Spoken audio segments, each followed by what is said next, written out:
আজকে যে আপনি পরীক্ষা দিলেন, এই যে টিচার অলিম্পিয়ার, আপনি তো অলরেডি টিচার, তাও কেন পরীক্ষা দিলেন?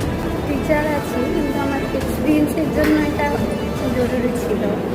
অল ইন্ডিয়া বেসিসে টিচার অলিম্পিয়ার পরীক্ষাটা দিতে এলেন, তো কেমন লাগলো পরীক্ষাটা দিয়ে? ভালোই হলো, মোটামুটি কোশ্চেনও ভালো এসেছিল, ভালো লাগলো পরীক্ষাটা দিয়ে। টিচারদেরও কিছুটা ডেভেলপমেন্টের দরকার একদম, আছে, উন্নতির জন্য। পরীক্ষাটা নেওয়া হলো। এই টিচার্সদের এক্সাম নিয়ে আপনি কিছু বলতে চান? মাঝে মধ্যে এরকম টিচার্সদের এক্সাম হওয়া উচিত, তাহলে টিচার্সের মানটাও উন্নত হয়। পরীক্ষাতে আমার খুব ভালোই লাগতো, এক্সপিরিয়েন্স বাড়লো, কোশ্চেন অ্যান্সারের সাথে আমি পরিচয় পেলাম, ভালো লেগেছে। যে কোশ্চেনগুলো ছিল অনেক কিছু নতুন জিনিস দেখলাম, এক্সপেরিমেন্ট হলো, ভালো লাগলো। পরীক্ষা দিয়ে এক্সাম খুব ভালো হয়েছে।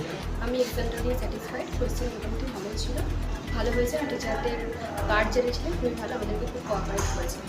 প্রথমবার দিয়ে ভালোই লাগলো, কোয়েশ্চেন মোটামুটি ভালোই এসেছে। যেভাবে এক্সামটা দিলাম আমার খুব ভালো লেগেছে এবং বাচ্চাদের আমি পারবো সেইভাবে ক্লাসে বোঝাতে।